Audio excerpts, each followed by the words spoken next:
아까 우리 에스겔서 42장 끝부분에 그 제사장들이 음식 먹는 곳이 있고 또 제사장들이 옷을 입는 곳, 이런 장소들이 있었는데, 성전, 특히 그 지성소만 거룩한 것이 아니고 주님과 관련된 모든 것들이 다 거룩한 곳이라는 것이죠. 그래서 우리 그리스도인들은 우리가 이렇게 예배하는 장소, 또 우리 그리스도인들끼리 꼭 이렇게 예배라고 하는 그 형식을 갖추지 않는 곳에서라도 우리가 함께 모여 있는 곳이면, 그것이 자매님들은 설거지하는 주방이 됐든, 또 찬양대에서 찬양실에서 노래를 하든, 아니면 바깥에서 물청소를 하든, 다 거룩한 곳. 그리스도인이 거하는 곳은 그 모든 것이 다 거룩한 것이고, 그것이 무엇이 됐든지 간에 하나님과 관련지어서 우리가 청소를 하든 빨래를 하든 설거지를 하든 뭘 하든 간에 다 그것이 주님과 관련될 때는 다 거룩한 것이 되는 것입니다. 그래서 우리가 먹든지 마시든지 그 무엇을 하든지 하나님께 영광을 돌리도록 하라라고 하는 것은, 우리가 성경 읽을 때, 기도할 때, 예배 드릴 때, 그다음에 전도할 때, 아니면 남에게 교회에서 무슨 일하고 봉사할 때, 이럴 때만이 아니라 잠잘 때를 비롯해서 24시간 내내 저희가 하나님과 관련 지어서 매 순간순간을 살아가는 이 거룩한 존재라고 하는 것을 좀 기억하시면 좋겠습니다. 자, 43장으로 오늘 들어가서 참 놀라운 순간입니다. 역사적으로 봤을 때 제일 아주 영광스러운 순간인데요. 왜냐하면은 이스라엘과 함께 했던 그 하나님의 영광이 우리가 지난번에 살펴봤을 때 떠나버리셨죠. 떠났던 그 영광이 이제 되돌아옵니다. 자, 한번 확인해 보겠습니다. 떠났던 순간부터 우리가 한번 좀 확인을 해봐야 될 것 같은데요. 지난번 우리 공부했던 에스겔서 9장 3절에 보시면, 이제 더 이상은 하나님께서 이들과 함께 할 수 없어서, 얼마나 비극입니까? 하나님께서 이스라엘 백성과 함께 하고 싶으셔서 직접 시내산에 내려오셔가지고 이들에게 그 하나님의 기록된, 손가락으로 기록한 그 말씀을, 율법을 주시고, 그리고 그 하늘에 있는 모형도를 보여주셔서 모세로 하여금 그것을 본 그대로 기록해서 그것을 모형으로 삼아서, 설계도로 삼아서 지금 성막을 짓게 하시고, 그래서 그곳에서 항상 하나님이 정하신 그러한 법칙에 따라서, 규례에 따라서 이스라엘 백성들을 만나 주시곤 하셨는데, 도저히 이제는 만나 줄 수 없는, 그 정도로 마음도 떠나고 몸도 더럽혀지고 하여간 정말 모든 것이 가증스러운 상태가 되어버려서 하나님께서 이제 떠나시게 되는, 참으로 정말 이스라엘 역사에 있어서의 비극 중에 비극이 아닐 수 없는 그런 사건이 바로 우리 에스겔서 9장 3절에도 있었습니다. 자, 한번 확인해 보겠습니다. 자, 에스겔서 9장 3절. 성전에 그룹들이 있었는데요. 어렵게. 근데 그 그룹들이, 보십시오. 그룹 위에 머물러 계시던 이스라엘의 하나님의 영광이 그룹으로부터 떠나 위로 가서 그 집의 문지방에 이르매, 그분께서 아마포 옷을 입은 옆구리에 기록관의 옷을 입고 옆구리에 기록관의 잉크통을 찬 사람을 부르시니라. 자, 그러니까 원래 하나님께서 머물러 계시고 있다가 약속하셨던 그 그룹 위를 이제 떠나서 문지방으로 옮겨가셨습니다. 10장 4절 보시면,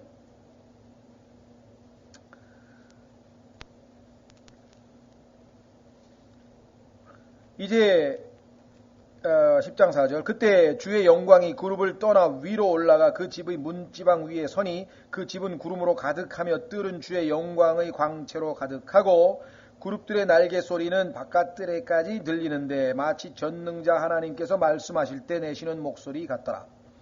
그룹들은 하나님의 왕좌를 이동하는, 요즘으로 옛날로 치면 어가라 그러나요? 어가, 왕이 타는 그 가마를 이렇게 움직이는, 그게 그룹입니다.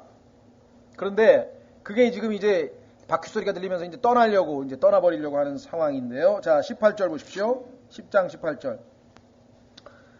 문지방은 여러분도 아시다시피 들어오고 나가는 곳이 문지방인데요. 이제 안에 있던 그 하나님의 영광이 바깥으로 나가시는 거죠. 8절. 그때 주의 영광이 그 집의 문지방을 떠나서 그룹들 위에 서니 그룹들이 자기 날개들을 들어 올리고 내 눈앞에서 땅을 떠나 올라가는데, 하나님의 영광을 모신 그룹이 이제 올라가 버리는 거예요. 그들이 갈 때 바퀴들도 그들 곁에 있더라. 그들이 각각 주의 집의 동쪽 문 입구에 서 있고, 자, 동쪽 문을 향해서 영광이 떠나가셨는데, 에스겔서 43장에 보니까 동쪽 문 입구로 다시 돌아오시는 장면이 나옵니다. 이스라엘을 회복시키셔서 하나님의 약속을 지키시는 거죠. 자, 그래서 11장, 에스겔서 11장 23절에 드디어 이제 완전히 떠나버리는 장면이 나옵니다. 에스겔서 11장 22절부터 에스겔서 11장 22절. 그때 그룹들이 자기 날개들을 들어 올리는데 바퀴들도 그들 곁에 있고 이스라엘의 하나님의 영광이 위에서 그것을 덮었더라. 주의 영광이 그 도시 한가운데로 떠나, 도시를 떠나버렸어요. 그렇죠? 도시 한가운데로 떠나 위로 올라가서 도시의 동쪽에 있는 산 위에 선이라. 이게 올리브산입니다. 올리브산. 우리가 지금 이스라엘에 가면은 이 옛날에 이삭을 바쳤던 그 장소에 아랍 사람들이 세운 이슬람 성전이, 이슬람 성전이 서 있고, 그 계곡을 이렇게 내려가면 계곡이 있고, 그 계곡을 건너서 반대편으로 올라가면 이제 올리브산이라 그러죠. 골짜기를 키드론 시내가라고 하는데요. 자, 어지간 이 동쪽 문으로 나가가지고 올리브산에서 이제 주의 영광이 떠나가는데, 똑같은 장면이 어디에 나오냐면요, 사도행전 1장에 나옵니다. 사도행전 1장에 오면은 역시 똑같은 장소 올리브산에서 예수 그리스도께서 하늘로 올라가시는 장면이 나오죠.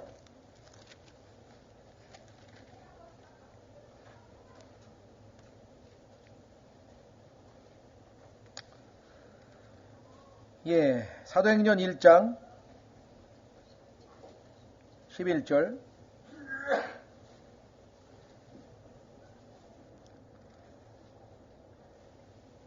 자, 9절 보시면은 9절부터 이 말씀을 하신 뒤에 그분께서 그들이 보는 동안 들려 올라가시니 구름이 그분을 받아들여 보이지 않게 하더라.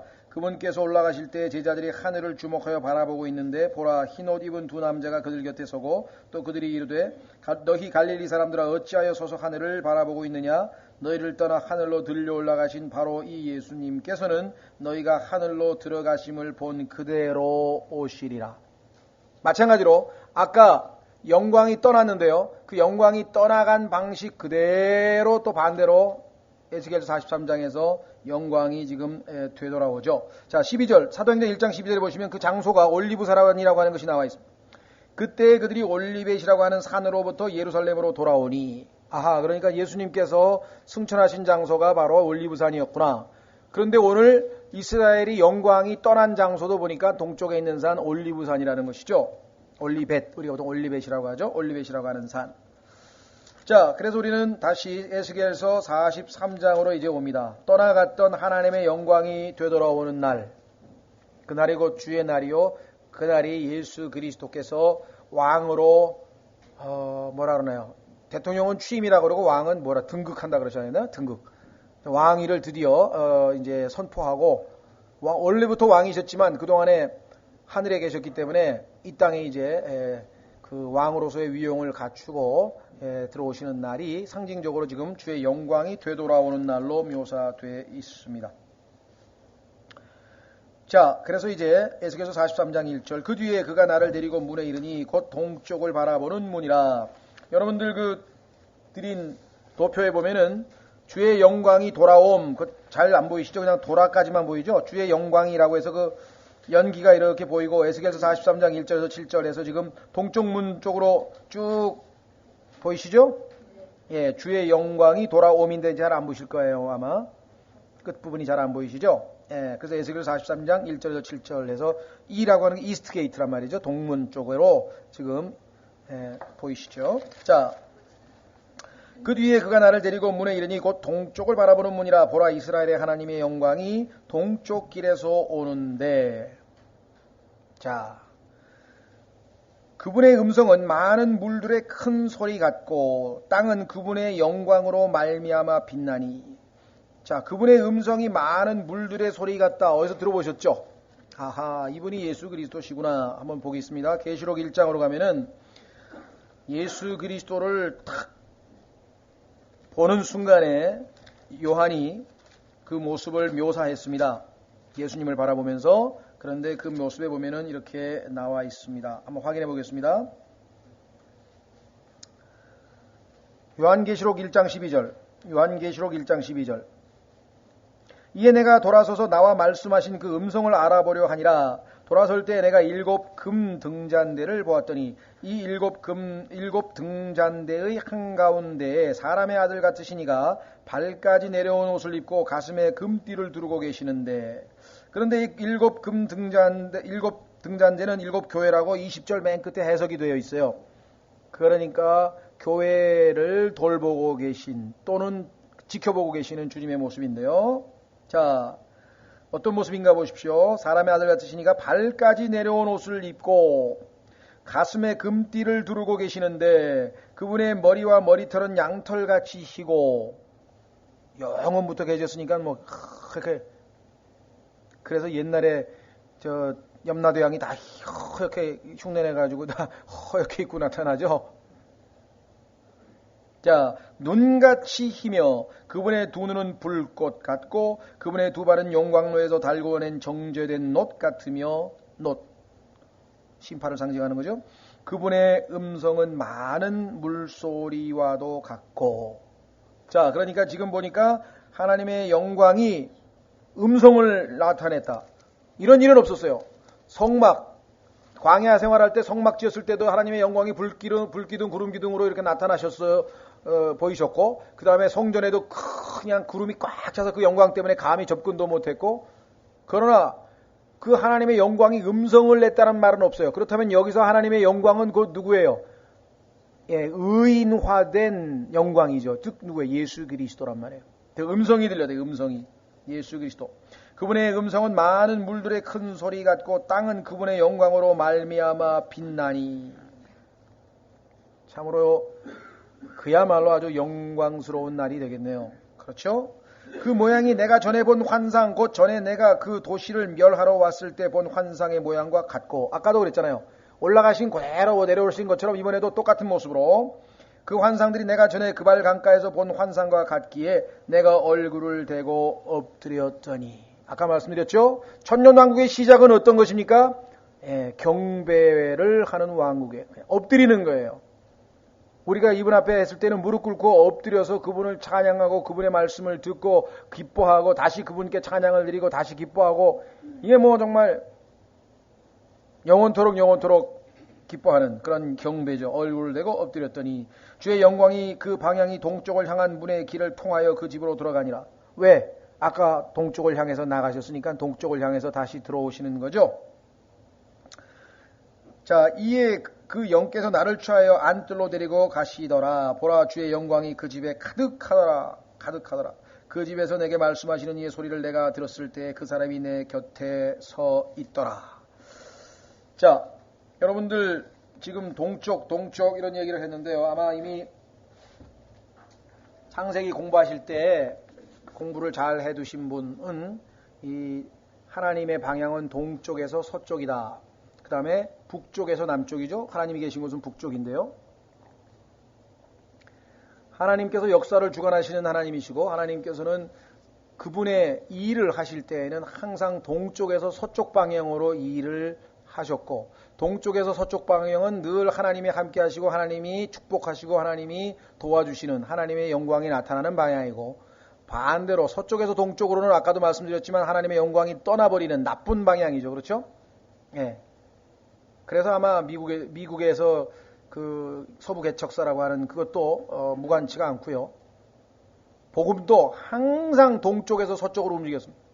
복음의 역사를 보면은 항상 여러분들 바울이 아시아에서 복음 전하려고 할 때 동쪽으로 가려고 아시아 쪽 그죠? 동쪽으로 가려고 하니까 성령께서 막아가지고 서쪽의 유럽으로 복음을 전하러 보내신 사건을 우리가 잘 알죠.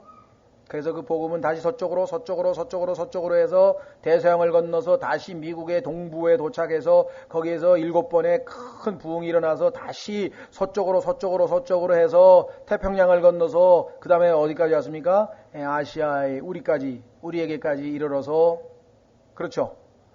그래서 이제 우리나라에서 어디로 가야 돼요? 복음이 일본으로 안 가고 중국으로 가야 되죠. 서쪽으로 어디로 가요?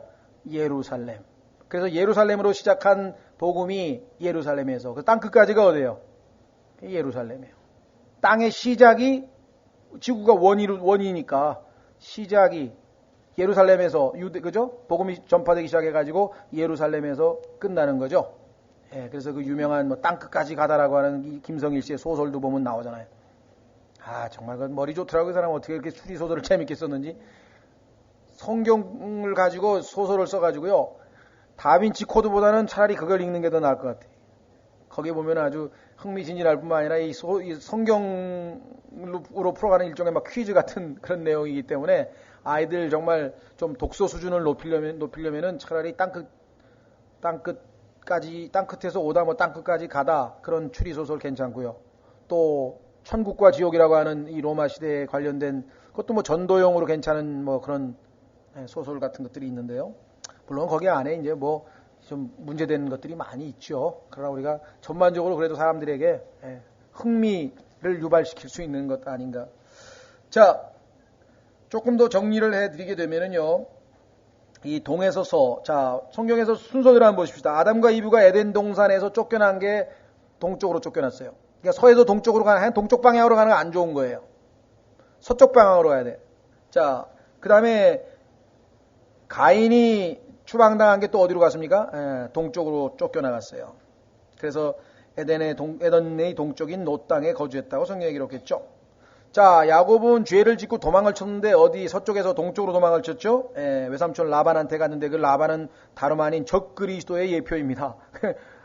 적그리스도에게로 지금 이동했던 것을 우리가 보게 되고, 유대인들이 바벨론 포로에서 잡혀갈 때에도 서쪽에서 동쪽으로 잡혀갔고, 알렉산더도 서쪽에서 동쪽으로 자꾸만 진격하다가 나중에 죽게 돼버렸죠. 나폴레옹도 동쪽에서 서쪽으로 갔을 때에는 일이 문제가 없었는데 서쪽으로 자꾸만 가다가 모스크바에 가가지고 그냥 된통 당해가지고, 히틀러도 러시아 공략에서 실패해가지고 동쪽으로 가면 약간 문제가 항상 생겼다. 그렇죠? 자, 예수 그리스도께서 처형되실 때에도 마찬가지 겟세마네 동산에서 서쪽에 동쪽으로 옮겨가셨죠. 예수님의 죽으심도. 자, 그 다음에 좋은 이동, 그러니까 좋은 방향은 뭐냐? 항상 동쪽에서 서쪽이라 그랬어요. 반대. 자, 갈대아 우르 지방에서 하나님께서 아브라함을 끄집어낸 다음에 어디로 보내셨습니까? 서쪽에 있는 팔레스타인 지방으로 보냈죠. 유대인들이 이제 드디어 70년간의 하나님의 징계를 끝내고 고국으로 귀환했던 것도 역시 동쪽에서 서쪽으로 했죠. 이제 하나님께서 주신 약속을 붙들고 20년간의 타향살이를 접고 고생 끝에 드디어 고향으로 귀환해서 하나님의 약속이 성취되는 그 사건, 야곱의 귀환 사건, 야곱이 고향으로 돌아온 사건, 역시 동쪽에서 서쪽으로. 그렇죠? 신약의 복음 전파도 항상 동쪽에서 서쪽으로, 동쪽에서 서쪽으로, 동쪽에서 서쪽으로. 그러니 하나님의 영광이 동쪽에서 서쪽으로 안이 들어온다면 그건 이상한 얘기겠죠. 어떤 분들은 성경에서 그런 것까지 다 하시냐고. 그것뿐만 아니라 모든 걸 다 해야 돼. 하나님께서는 우리가 어떻게 옷 입는 것도 관심이 있고, 우리가 머리를 어떻게 하는 데도 관심이 있고, 우리의 언어 생활에도 관심이 있고, 우리의 경제 생활에도 관심이 있고, 우리의 부부 생활에도 관심이 있고. 저 성경에 써 있잖아요. 침상을 더럽히면 하나님 벌 주신다. 심판해 버리신다고. 그렇죠? 그리고 이거 엊그제인가요? 하여간 뉴스에서 무슨 토론 프로그램을 들었는데 아주 이건 뭐랄까 이게 민망해서 입에 담기도 어려운 그런 얘기들을 아주 요즘에는 너무 뻔뻔스럽게 잘하더라고요, 사람들이. 하여간 우리나라의 어떤 여자 국회의원이 부부 강간죄라고 하는 그 죄를 세워서 만든 법안을 지금 제출해 놨대요. 그래가지고 논쟁을 하는 거예요. 부부간에 무슨 강간죄가 성립이 되느냐 안 되느냐 가지고 막 2시간 동안 나와가지고 막 논쟁을 벌이는데요. 성경적으로 보면 말이 안 되는 거죠. 성경을 모르는 사람들이니까 이제 뭐 이런저런 뭐 온갖 얘기를 다 하는지 모르지만 성경에서는 남자는 자기 몸이 아니고 여자도 자기 몸이 아니고 두 개 다 한 몸이기 때문에 그래서 하나님께서는 이 부부 생활에 대해서도 규례를 만들어 놓으셨고 그죠? 교회 생활에 대해서도 사회 생활에 대해서도 순서는 어떻게 되느냐 제일 중요한 게 하나님과의 관계 1차적으로 하나님과 자기와의 관계 두 번째가 가족 부부 그 다음에 부모 자식 그 다음에 직장 문제 그 다음에 사회생활 그러니까 안 믿는 친구나 만약에 어떤 직장 동료 뭐 이런 관계가 있을 때에는 그 우선순위에 대해서도 하나님께서 정확하게 다 기록을 해 놓으셨고 모든 문제를 하나님께 다 기록을 해 주셨대요. 그래서 우리는 하나님의 말씀으로 모든 것을 다 판단하고 그 기준에 맞춰서 해야 되죠. 그죠? 그뿐만 아니라 국가의 흥망성쇠에 대한 기준도 다 정해져 있고 보세요. 성경을 아는 사람은 나폴레온이 성경을 알았다면 러시아 공부 안 해요. 러시아 쳐들어가 봐야 안 좋은 방향이라는 것을 성경을 통해서 알면 글로는 안 갈 거라. 하나님 말씀을 얼마만큼 존중해 드리냐에 따라서 그 나라가 축복받고 그 나라가 흥황하고 그 개인이 그렇고 그 사회가 그렇고 이 미국이라고 하는 나라가 그렇게 지금 오늘날에는 뭐 너무나 하나님의 말씀과 멀어져 버렸지만요. 그래도 역사상 가장 하나님의 말씀에 충실했던 나라가 이 미국이거든요. 그 축복의 여파가 지금도 계속되는 거죠. 지금은 너무나도 지금 이 아주 멀리 떠나버려서 참 그 애통해하고 그 아직도 그 하나님이 주신 축복을 붙들고 기도하고 있는 많은 사람들이 있기는 있지만요. 자, 그래서 어떤 분은 이런 얘기를 하는 사람이 있어요. 아니, 그런데 일본 사람들은 그렇게 많은 우상을 섬기는데 왜 그렇게 잘 삽니까? 왜 그러실 것 같습니까, 여러분 생각? 물론 나중에 예수 그리스도께서 재림할 때 당연히 뭐 엄청난 멸망을 깨끗하게 아주 당할 것이죠. 그 우상 숭배에 대해서는 하나님께 심판하시지만 지금 이 순간에 아직 심판 안 하시고 이제 참고 계시는데 그럼 일본이 못 살아야 되지 않느냐? 어떤 사람은 그래 뭐 인도는 우상 숭배를 많이 해서 못 산다 그러는데 그럼 일본은 못지 않잖아요. 일본은 뭐 우상 숭배 안 하나요? 그러니까 거기는 한 가지만 적용하면 안 되는 거예요. 왜 일본이 잘 사는 것 같습니까? 심은 대로 거두는 거죠. 열심히 일하니까 얼마나 일을 열심히 해요. 그건 잘 사는 거죠. 그 뭐 이상할 게 뭐가 있어요. 내가 그리스도인이고 우리 옆집 사람은 그리스도인이 아닌데 나는 맨날 밥 먹고 아무것도 안 하고 기도하고 성경만 읽고 아무것도 안 하고 앉았고 옆에서는 새벽부터 밤에 가서 열심히 일해가 돈 벌었어요. 그러면 이 사람은 돈 잘 벌고 나는 뭐예요? 굶고. 그게 하나님의 법칙이지. 하나님의 자녀인데 난 밥 먹고 기도하고 잠만 잤는데. 천만의 말씀. 하나님의 말씀에 일하지 아니하는 자는 먹지 말라고 써놨는데 그 하나님이 자기 말씀을 어기시는 분인가요? 아니죠. 그러니까 일본 사람은 열심히 일했기 때문에 하나님 말씀을 믿든 안 믿든 하나님이 정하신 원칙대로 하면은 되는 거예요. 예? 그렇죠? 예, 그래서 우리는 이 하나님이 창세기부터 계시록까지 정해준 모든 질서는 아전인수격으로 나에게만 유리하게 하나님 자녀에게만 유리하게 해석하는 게 아니라 객관적으로 진리의 말씀이에요. 안 믿는 사람들도 그 말씀대로 행동하고 예를 들면 야 성경에 보니까 말이야 중동 지역에 보니까 막 바닥에 막 역청인 야 그러면 이거 거기가 석유가 있는 지역 아니냐 말이지. 그러니까 성경을 믿은 사람은 거기 가서 유전 개발해가지고 돈 번 거예요. 그 하나님 말씀을 믿었기 때문에 돈 번 거예요. 그래서 제가 말씀했잖아요. 돈 벌고 싶은 사람들은 눈을 연구하라 그러죠. 눈. 하늘에서 내리는 눈. 눈에 treasure, 보고가 있다 그래요. 보고. 거기 무슨 보물을 하나님 숨겨놓으셨는지 모르겠는데 하여간 어떤 사람이 계산 또 했어요. 뭐 몇 입방미터인지 하여간 뭐 안에 눈이 뭐 계산이 하니까 뭐 얼마더라. 뭐 중금속이 뭐가 들어가 있고 뭐가 들어가 있고 막 또 화학자가 계산해 놓은 사람도 있는데요.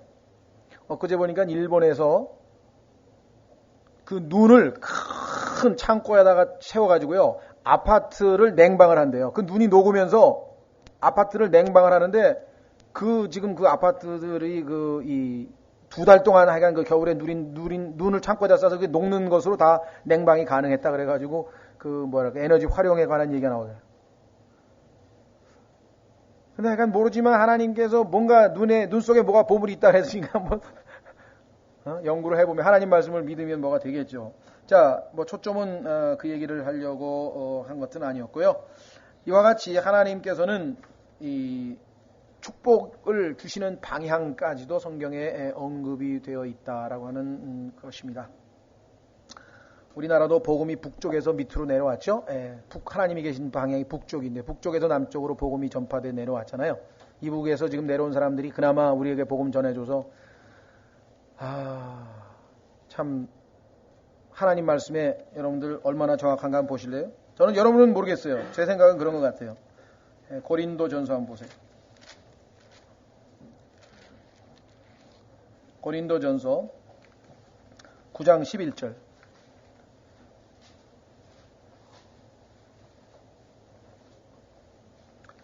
고린도전서 9장 11절에 보시면은 보십시오. 우리가 너희에게 영적인 것을 뿌렸은즉 너희의 육적인 것을 거둔다 해도 이것이 대단한 일이겠느냐. 예루살렘 성도들이 영적인 그 진리들을 축복들을 많은 이방인들에게 복음을 전파하고 애를 썼기 때문에 주변에 있는 이방 교회들이 예루살렘 교회가 가뭄이 들고 먹을 게 없고 굶어 죽는다고 하니까 많이 헌금을 해서 구제금을 보냈잖아요. 그것은 참 잘한 일이고 당연한 일이다. 왜? 가치로 치자면 영적인 것이 훨씬 더 뛰어나지 않느냐. 그렇게 지금 얘기하고 있는 거예요. 그렇죠? 그래서 뭐 이걸 무슨 뭐 목회자 뭐 돈 더 주라 뭐 이런 식으로 갖다가 붙이는 사람도 있는데 뭐 그거야 뭐 해석하기 나름이고 제가 지금 이 말씀을 가지고 생각하는 건 뭐냐. 이북 사람들이 이 남한 사람들에게 복음을 전해줬어요. 남한의 교회 세운 건 전부 다 이북 사람들이거든요. 한경직 목사부터 시작해가지고 지금 우리가 어떻게 해야 돼요? 물질로 지금 막 퍼준다 그러죠. 지금 막 퍼주고 있잖아요. 지금 전기도 주고 뭐도 주고 줘야 돼요. 그 하나님 법칙인 것 같아요. 저는 가만히 생각하니까 처음에는 야, 저놈들 나쁜 놈들인데 라고 생각을 했는데 가만히 생각하니까 그 뭐 정권은 잘못됐지만 이북 사람들이야 뭐 불쌍한 사람들이잖아요. 그 사람들 다 여기 내려와가지고 자수성가하고 고생하면서 이제 했었는데 그들이 가지고 내려온 게 복음이거든요. 영적인 걸 가져왔기 때문에 남쪽에 있는 사람들이 물질적인 것을 공급한다고 해서 나쁠 건 없다는 생각이 저는 개인적으로. 자, 돌아와서 그래서 우리는 이 동쪽에 관한 얘기를 좀 살펴봤고요. 그 다음에 에스겔서 43장 7절로 가보겠습니다. 에스겔서 43장 7절. 자, 7절에 그분께서 내게 이르시되 사람의 아들아 이곳은 내 왕좌를 두는 처소 내 발바닥을 두는 처소 곧 내가 이스라엘의 자손 한가운데에서 영원히 거할 곳이라. 그래서 하나님께서 내가 내 이름을 두려고 정한 장소 그 예루살렘이에요. 그 예루살렘이 무슨 특별히 다른 이유 때문에 좋은 게 아니라 하나님의 마음에 쏙 드는 장소가 왠지 모르지만 하여간 예루살렘이야. 그래서 사탄은 부지런히 그 예루살렘을 갖다가 차지하려고 그냥 23차례나 그냥 막 파괴를 일삼고 막 전쟁을 일으키고 지금도 예루살렘에서 심심하면 폭탄이 터지잖아요. 그렇죠? 얼마나 예루살렘이라는 도시가 이름은 평화의 성읍인데 진짜는 아니잖아요. 그런데 평강의 왕이신 예수님이 오시면 이루어지겠죠. 자, 영원히 거할 곳이라 이스라엘의 집 곧 그들과 그들의 왕들이 다시는 자기의 행음이나 자기 산당들에서 자기 왕들의 사체들로 내 거룩한 이름을 더럽히지 아니하리라. 하나님께서 하나님의 영광이 이스라엘을 떠난 이유는 한 가지뿐입니다. 더럽혔어요. 거룩하신 하나님이시기 때문에 더러운 거는 정말 싫어하시거든요. 더러운 거는 정말 싫어하시고. 그런데 여러분과 제가 살고 있는 이 세상은 더럽고 추악한 것으로 그냥 가득 차 있어요. 그렇죠? 그래서 이 땅에서 살기만 살아도 벌써 더러워져. 예? 그 증거가 뭔지 아세요? 와이셔츠 한번 입어보세요. 한 이틀만 지나면 목 있는 데가 그냥 새카매. 그런 물리적인 측면에서 봐도 더럽고 오염도 있고 영적으로도 지금 하나님 보시기에 아니면 더러운 것으로 그냥 가득 차 있어요. 순결치 못한 영들로 악한 영들로 가득 차 있고요. 온갖 여기 보시면 음란한 영으로 가득 차 있고 음행이라고 하는 것은 무질서인데요. 하나님이 정해준 질서가 아니라 완전히 자 그래서 행음이나 자기 산당들에서 자기 왕들의 사체에 뭐예요? 시체란 말은 뭘 뜻합니까? 죄에 싹슨 사망이라. 죄가 없으면 죽나요? 그러니까 죄. 그렇죠? 여기 나와 있어요. 행음, 죄. 다시 말하면 하나님께서 가장 싫어하는 것, 그것을 행했기 때문에 하나님께서 떠났는데 이름이 더럽혀졌는데, 자, 그래서 한번 확인해 보겠습니다. 디모데 후서요. 죄송합니다. 디모데 전서.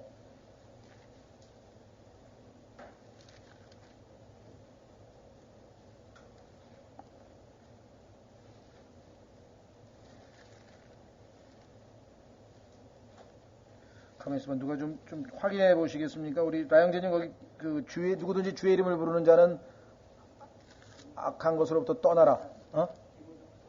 네, 디모데후서 2장.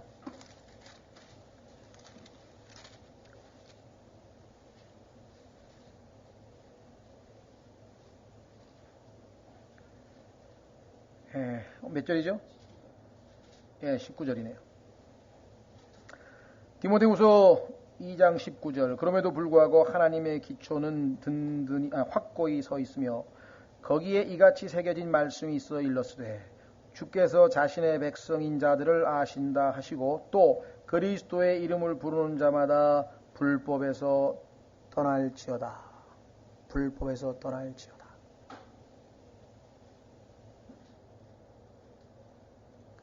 자, 마찬가지로 하나님께서 이제 돌아온 다음에 이제는 다시는 그와 같은 일이 없어야 된다. 우리 그리스도인들에게도 하나님께서 기대하시는 바가 그것입니다.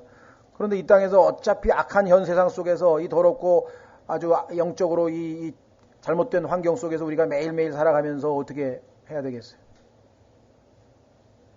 주님께서 주신 방법은 만약에 우리가 고의로 죄를 지었으면 다시 고백을 하고 보혈로 깨끗함을 입어야 되고 그 이외에 거룩지 못한 어떤 그 세속적인 것들이 우리의 생각 속에 침투하거나 우리의 마음을 사로잡았으면 그때에는 하나님의 말씀의 물로 씻어내야 되고 그래서 보혈과 말씀 이게 매일매일 적용되지 아니하면은 하나님 앞에 우리가 깨끗한 상황에 서 있기가 어렵습니다. 구체적인 죄를 지었을 때는 우리가 자백을 하고 그렇게 되면 예수님의 보혈로 우리가 다시 하나님과의 관계를 회복이 되지만 구체적으로 여러분들이 죄라고는 할 수 없지만 거룩지 않은 것들, 세속적인 것들, 그렇죠? 세상적인 것들. 우리 주변에 뭐 직장에서 만나서 얘기를 하고 신문을 보고 라디오를 듣고 뭐 그다음에 그러니까 눈에 보이는 거 다 자체가 이 세상에 오염된 것들이기 때문에 하루만 살다 보면 우리가 오염이 된다 이게.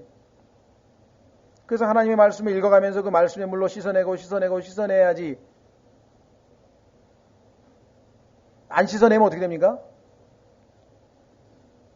죄송한 얘기지만 이 노숙자들 보면은요.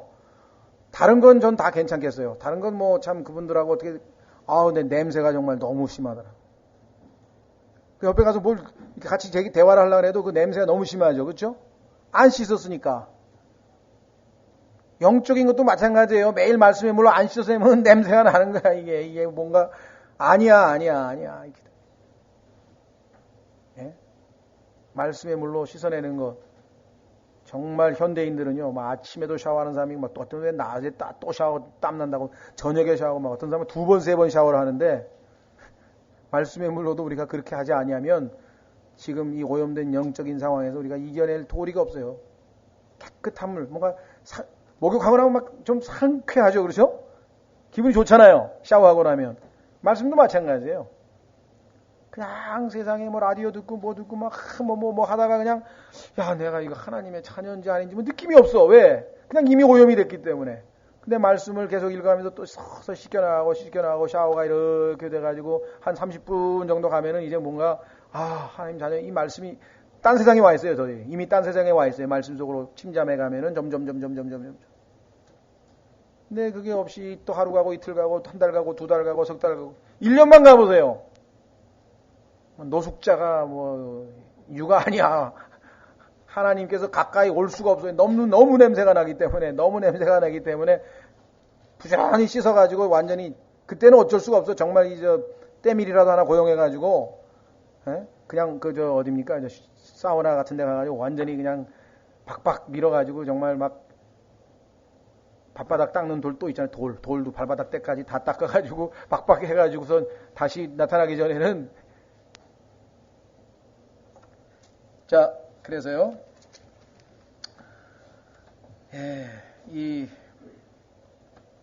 어디였습니까? 지금. 이름을 더럽히지 아니하리라. 8절, 7절. 8절. 그들이 자기 문지방을 내 문지방 곁에 두고 자기 기둥을 내 기둥들 곁에 두며 자기들과 나 사이에 벽을 두어 자기들이 범한 가증한 일들로 내 거룩한 이름을 더럽혔으므로 내가 친히 분노하여 그들을 소멸시켰거니. 아니, 하나님께서 옆방에서 함께 지금 거하고 계신데 그 옆방에서 죄를 짓는 거예요. 여러분 생각에는 그건 너무했다. 여러분과 저도 똑같아요. 성령님께서 우리 안에 아예 들어와 계신데 말도 막 하고 행동도 막 하고 막 안 봐야 될 것도 보고 막 온갖 죄를 다 짓는 거야. 그러니 이 안에 계신 성령님이 괴로워. 그러니 기쁨이 있을 수가 없어요. 어쩔 수 없어. 하나님 앞에 무릎 꿇고 가서 다 자백하고 깨끗하게 정결함을 받아야 내 안에 계신 성령님께서 기쁨을 회복하셔야 나도 기쁜 거지. 그러니까 그리스도인이 주님이 옆에 계신데 그 옆방에서 죄를 지은 거예요. 이 성전에서 지금.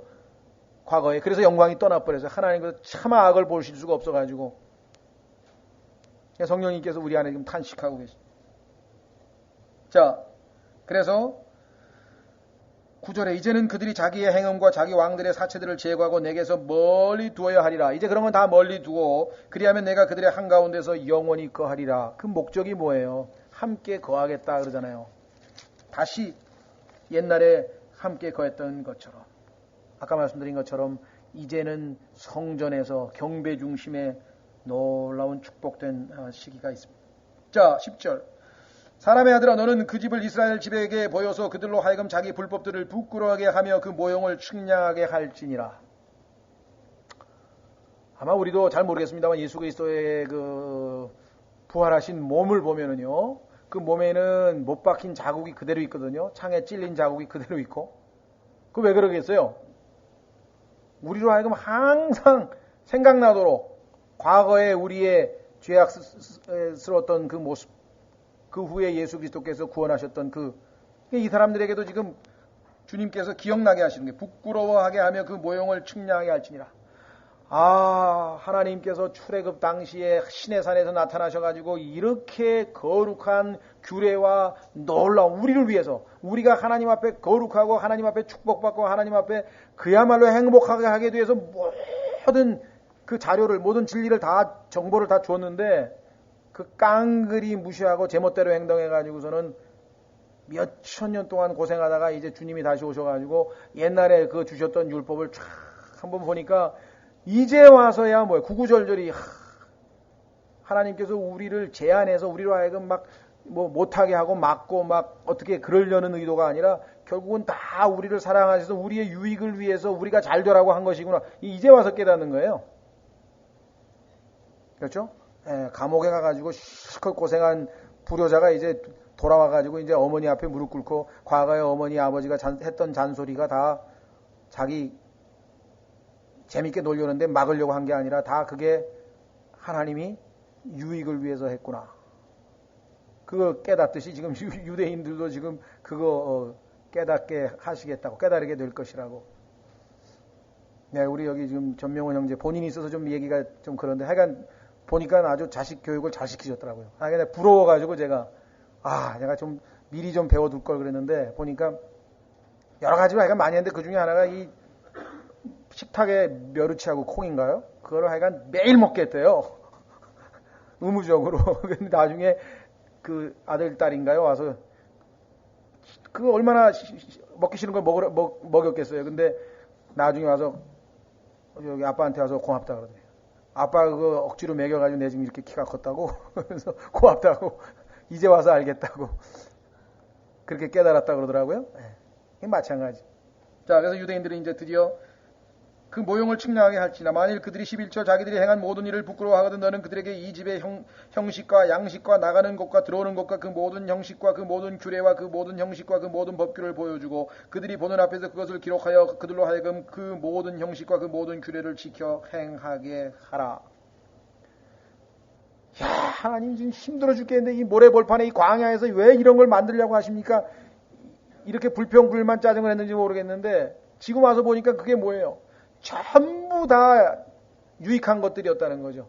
마찬가지 우리도 하나님의 말씀을 또 읽고 또 읽어보니까 하나님께서 뭐는 어떻게 하나 뭐는 어떻게 하나 왜 이렇게 규제가 많습니까? 우리 생각에는 그런 것 같지만 나중에 알고 보니까 전부 다 우리의 유익을 위해서 하나님이 사랑으로 정해놓으신 건데 그 마음을 읽지 못한 채 그냥 불평불만이 가득해가지고 자 여기도 지금 마찬가지 12절 이 집에 대한 법규는 이러하니라 산꼭대기 위에 전 구역은 사방으로 지극히 거룩하리라 보라 이 집에 대한 법규가 이러하니라. 자 그래서 이제 계속해서 이제 치수를 기록합니다. 13절 규빗에 따라 잰 제단의 치수는 이러하니 자 이 제단이 아까 얘기했던 테이블이었네요. A 그림 보십시오. 그림에 보면 A 나오죠. A 얼터라고 해가지고 제단 나오죠. 예. 드디어 이제 제단에 대한 얘기가 나왔네요. 이 규빗은 1규빗에 손바닥 넓이를 더한 것이라. 밑바닥은 1규빗이요 넓이도 1규빗이며 그 가장자리의 턱은 돌아가며 한 뼘이니 이것이 제단의 높은 곳이요. 또 땅 위의 밑바닥에서부터 아래 선반까지는 2규빗이요 넓이는 1규빗이며 작은 선반에서부터 큰 선반까지는 4규빗이요 넓이는 1규빗이니 그러므로 제단은 4규빗이며 제단으로부터 위로 뿔이 넷 있으며 제단은 길이가 12규빗이요 넓이가 12규빗이며 네모 반듯한 내면이 직각이고 선반의 길이는 14규빗이요 네모 반듯한 내면의 넓이는 14규빗이고 그 턱은 반규빗이며 밑바닥은 1규빗이고 그 층계들은 동쪽을 바라보게 할지니라. 뭐 여기는 치수도 안 나와 있고 그냥 A로 더 나와 있으니까 그냥 거기 치수가 그렇다는 얘기입니다. 18절 또 그분께서 내게 이르시되 사람의 아들아 주 하나님이 같이 말하노라 그들이 이 제단을 만드는 날에 그 위에 번제 헌물을 드리며 그 위에 피를 뿌릴 때 지킬 규례 곧 제단에 대한 규례가 이러하니라. 구약에 했던 그 제사와 같은 류의 제사가 있는데 내용은 좀 틀립니다. 왜? 이미 구속받은 백성이기 때문에 아까 말씀드린 것처럼 금과 은도 성전에 없었다고 말씀했었죠. 치수도 틀리고 모든 게 다 틀리죠. 자 19절 주 하나님이 말하노라 너는 내게 가까이 와서 나를 섬기는 레위 사람 제사장들 곧 사독의 씨에서 나온 자들에게 어린 수소 한 마리를 주어 죄 헌물을 삼게 하되. 자 레위기에 보면은 분명히 레위 사람들 그 중에서도 아론의 후손들은 다 제사장이고 대제사장이고 그 다음에 레위 사람들은 이제 제사장 일을 했는데 여기 지금 보면은 천년왕국대 성전에서는 그 중에서도 사독의 아들들에게만 이건 이제 역사적으로 보시면 이 사독의 아들들이 하나님에 대한 충성을 보였던 것을 하나님께서 기억하고 계신 것입니다. 그래서 하나님께서는 여러분과 제가 아무리 시시하게 남들이 볼 때는 너무너무 시시한 것 같아도요 마음을 다해서 하나님께 한 거는 다 기억하고 계세요. 반면에 또 기억하고 계시겠죠. 물론 잊어버리시겠지만은 여러분과 제가 아주 사소한 것 같아도 하나님을 섭섭하게 해드린 거는 사실은 하나님 다 기억하실 텐데 다행히 우리가 예수 그리스도의 피로 다 가려져서 하나님께서 기억 안 하신다고 못 하신다고 말씀을 했지만 사소한 것 여기 나와 있지만은 사독의 아들만이 그 씨만이 하나님 앞에 인정받는 제사장 직분을 감당한다고 기록되어 있습니다. 어린 수소 한 마리를 주어 죄 헌물을 삼게 하되 내가 그 피를 가져다가 제단의 네 뿔과 그 선반의 네 모퉁이와 그 턱에 돌아가며 발라 이와 같이 제단을 정결하게 하고 깨끗하게 하며 또 죄 헌물의 수소를 가져다가 그 집에 정한쳐서 곧 성소 밖에서 불태우고 또 둘째 날에 내가 흠없는 염소 새끼를 죄 헌물로 드릴지니 그들이 제단을 정결하게 하기를 수소로 정결하게 하는 것 같이 할지니라.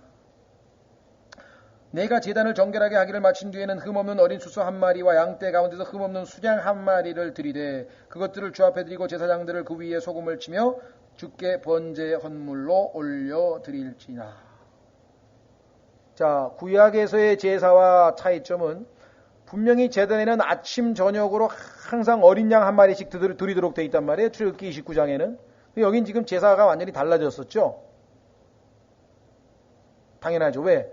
어린 양이신 예수 그리스도가 더 이상 아니에요. 이분은 유다 지파의 사자로 지금 통치하시기 위해서 와 계신 분이지 초림 때처럼 지금 유다 지파의 어린 양의 모습으로 와 계신 게 아니기 때문에 더 이상 어린 양을 드려야 될 이유가 없습니다. 단번 속죄, 영원히 단 한 번에 자기 자신을 하나님의 어린 양으로 드리심으로 모든 제사가 끝난 것이죠. 그래서 지금 다시 그와 같은 속죄제를 우리가 드려야 될 이유가 없겠죠. 자, 그래서 우리는 다시 밑으로 내려갑니다. 25절 너는 날마다 이레 동안 염소 한 마리를 죄 헌물로 예비하고 그들은 또 어린 수소 한 마리와 양떼 가운데에서 흠없는 수장 한 마리를 예비할 것이며 또 이레 동안 제단을 깨끗하게 하고 정화하며 자기 자신을 거룩히 구분할지니라. 이 날들이 다 끝나고 여드레째 되는 날과 그 이후에는 제사장들이 제단 위에 너희의 번제 헌물들과 화평 헌물들을 드릴지니 그리하면 내가 너희를 받으리라. 이제껏 하나님께서 받으실 수 없었던 자들이 이제 하나님께서 정하신 규칙 그대로.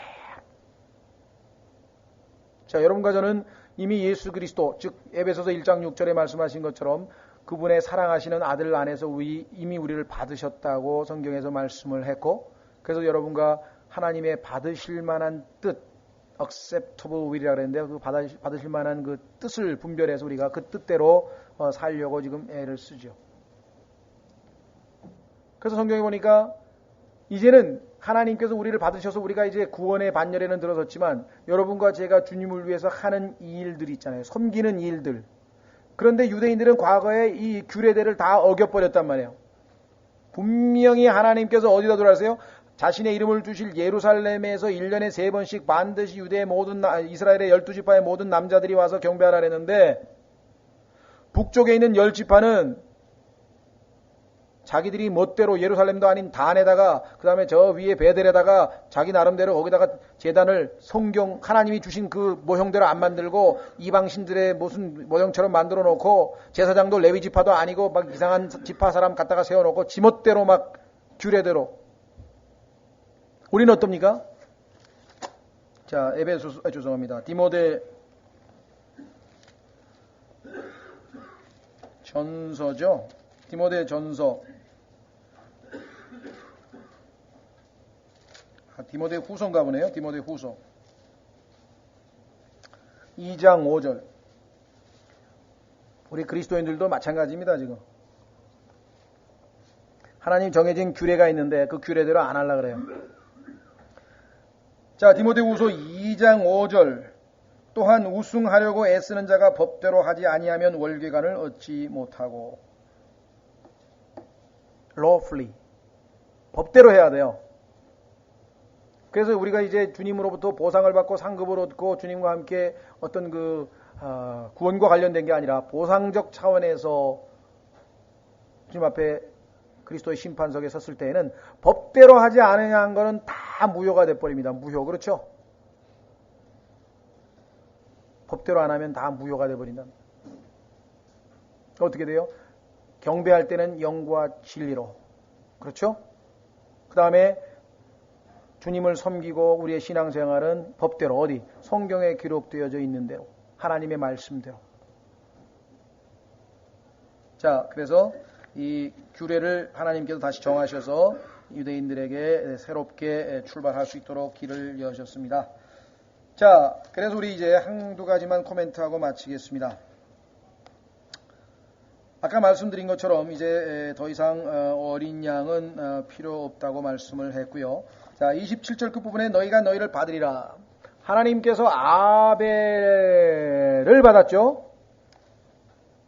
그 다음에 뭐예요? 아벨의 제물도 받아줬어요. 가인을 하나님께서 거절하고 가인의 제물도 거절했어요. 초점이 제물보다는 누구에게 있었습니까? 사람에게 있었습니다.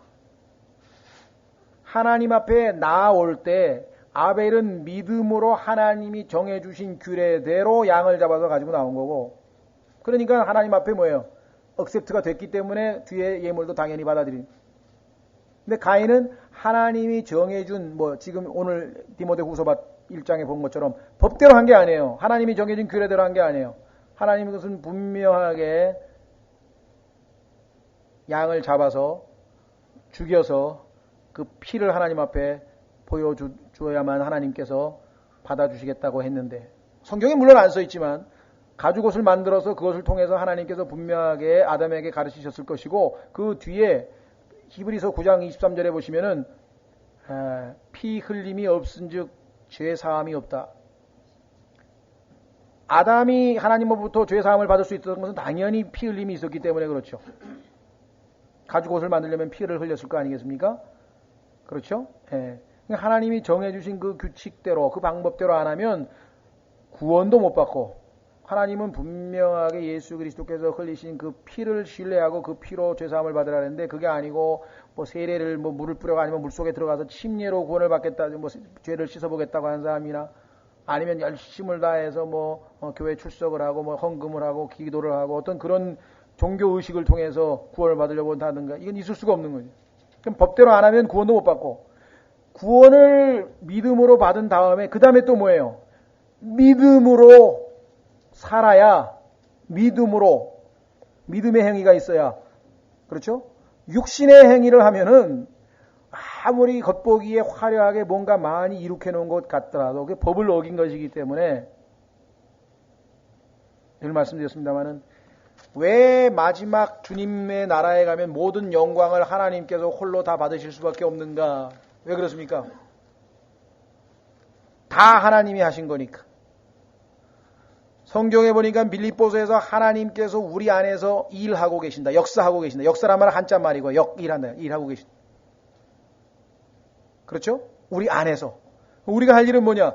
그 하나님의 일, work in, 우리 안에서 일하시는 그 하나님의 일이, 그 구원이 나를 통해서 work out, 바깥으로 나갈 수 있도록 내가 내 자신의 몸을 내어만 드리면 되는 거예요.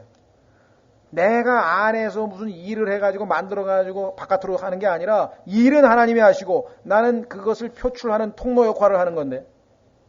그러니까 일은 다 누가 했어요? 하나님이 하셨죠. 열매는 다 누가 맺었어요? 성령께서 맺으셨죠.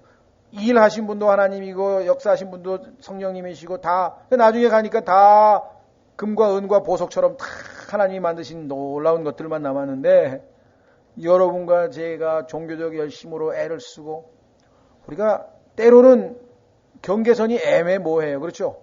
가만히 있어. 이게 지금 내가 육신으로 하는 거 아닌가? 어떤 사람은 맨날 그거 계산하다가 아무것도 안 해. 그게 완전히 마귀가 노리는 거예요. 그래서 워치만 이 책 잘못 읽으면은요. 가만히 있어봐. 이게 지금 내가 하는 게 아니고 하나님이 하시는 건가? 아니야. 내가 하는 거야. 하지 말아야지. 그게 마귀의 음성이에요. 뭐예요? 하는 거예요. 하나님 저는 내가 하기를 원치 않냐고 주님이 내 안에서 일하시는 것을 라고 믿고 하겠습니다. 해가지고 그 중에서 내가 내 스스로를 속여가지고 한 20, 30% 내가 틀렸으면 한 7, 8% 남잖아요. 근데 마귀한테 야 이건 내가 하는 거니까 나중에 불타겠지. 안 해야지. 계속 안 해보세요. 나중에 남는 게 뭐가 있는가? 하나도 안 남는 거예요. 그럼 완전히 마귀에게 속는 거니까 최선을 다해서 열심히 하는 거예요. 주님, 내가 내 힘으로는 도저히 못하지만 주님께서 내 안에서 일하신다니까 내가 이걸 믿음으로 하겠습니다. 지난번에 우리 박영민 형제님 보세요. 담배 끊으려고 그냥 아무리 자기 힘으로 해도 안 됐잖아요. 자기 고백했잖아요. 그 니코틴 제거할 수 있는 능력이 계신 분한테 맡기면 되는데 안에서 하나님 앞에 딱 맡기면은 하나님께서 알아서 왜 하나님은 중독이 되신 분이 아니니까 그냥 가볍게 끝낼 텐데 그걸 자신 있다고 그냥 해볼래니까 이제 그나마 이제 드디어 안 된다고 고백을 하셨으니까 이제 우리가 기도하고 이제 해서 아마 역사가 일어나야 되겠지만요. 조지 마세요. 일할 때 한번 동기를 하나님 앞에 다 터놓는 거예요. 주님 제가 교회에서 이런 봉사를 하고 싶은데 혹시 제가 이것 해서 저 형제 봉사 많이 한다 이 칭찬 듣고 싶어서 하는 겁니까? 기도해봐요. 아니야. 양심에 꺼리낌이 없어. 아니야. 그래. 아니면 내가 하여간 하나님 앞에 내적 동기를 다 드러내서 그게 아니라 정말 하나님께서 나에게 베푸신 게 너무 감사하고 내가 정말 주님께서 나에게 내 몸을 하나님 앞에 드리라 그랬으니까 내가 드릴 게 이거밖에 없어. 내가 몸을 그냥 드릴 뿐이니까 하나님께서 내 안에서 일하신다는 말씀을 믿고 내가 몸을 내드릴 테니까 하나님께서 일하셔서 바깥으로 나타나게 해 주십시오. 그리고 양심의 꺼리낌 없이 믿음으로 그렇게 하면 물론 우리가 때로는 우리 안에 아주 숨은 동기가 숨어 있을 수도 있어요. 그러나 그건 나중 일이고 겉으로 적어도 양심상 깨끗하면 우리의 무의식 속에는 뭐가 있을지 모르지만 나중에 가보니까 그때 내가 한 거는 나중에 뭔가 다른 숨은 동기가 있었구나. 그 성령님께서 그것을 밝혀주시면 그때 가서 자백하고 그건 회개하고 돌아서면 되는 거예요. 그냥 맨날 그거 계산만 하는 사람이 있어. 아니야 이거 육신적인데? 아니야. 나중에 할 게 하나도 없는 거야. 그래가지고 아무것도 안 하는 거야. 1년이 가고 2년이 가고. 그리고 자랑스럽게 나는 육신적인 건 절대로 안 해. 영적인 것도 아무것도 안 했잖아. 그렇죠? 복음 전할 때도 무조건 뿌리라 그랬잖아요. 이것에서 싹이 날지 저것에서 열매가 맺힐지 모르니까 하나님이 가르쳐준 방법에 무조건 뿌리라는 거야. 많이. 그러면 하나님께서 알아서 필요한 준비된 거 알아서 다 하나님이 싹 틔우게 한다 그랬는데 아무것도 안 뿌리고 맨날 하나님 앞에 한번 물어보세요. 어떤 게 싹 날 건지 좀 가르쳐 주시옵소서. 하나님께서 뿌리라 그래. 갖다가 많이 뿌리라. 그렇죠? 예, 그래서 이거 마귀가 아주 교묘하게 속여가지고요. 이 워치마니 형제의 의도는 원래는 무지무지하게 우리를 적극적으로 만들기 위해서 쓴 책인데 그 책 읽고 전부 다 소극적이 돼서 왜? 이건 종교덕이 열심히 하면 안 돼. 자기만 그러면 좋은데 남이 하는 것도 이제 야, 저 사람 요즘 열내는 거, 야, 저거 다 육신적인가? 저거 다 나중에 다 나무하고 지푸라기 다 탈 거야. 다 걱정하지 마. 자기가 무슨 하나님인가요? 어떻게 알아요? 모른대. 예? 자, 그래서 우리는 믿음으로 규칙대로 유대인들은 드디어 이제 하나님 앞에 하나님이 주신 그 규례가 너무너무 좋은 규례고 너무나 하나님을 기쁘시게 하는 규례. 그래서 그냥 정성을 다해서 이제 여기 에스겔서에 나와 있는 그 방법대로 이제 천년왕국 때 주님을 경배하고 제사하고 그렇게 될 것입니다. 예, 다음 주에 우리가 44, 45, 46, 47, 8이 약간 최대한으로 너무 지루하면 안 되니까 두 주에 걸쳐서 48장까지 우리가 마칠 거거든요. 근데 거기에 보면 또 이제 유대인들이 유업 어느 지파가 어디 차지하고 어디 지파가 어디 차지하고 이것도 정말 하나님이 너무 자세하게 다 얘기를 해놨기 때문에 요 그림이 꼭 필요해요. 그러니까 이거 잊지 마시고 꼭 가져오셔서 두 주에 걸쳐서 아마 마치게 되면은요 21, 27일 날 끝내고 27일 그다음에 9월 첫 주 9월 3일인가요? 끝내고 나면 아마 9월 며칠입니까? 하여간 뭐 언젠가가 저기예요. 8, 9, 10인가가 추석이 토요일 날 그러니까 일요일 날이 아마 추석인가 그렇고 토일 월에서 그때 한 주 쉬고 그 다음에는 이제 새로운 걸로 하려고 합니다. 그러니까 일단은 아마 추석 전에 이 에스겔서 공부는 아주 잘 마칠 수 있을 것 같습니다. 그래서 오늘 여기까지 하겠습니다.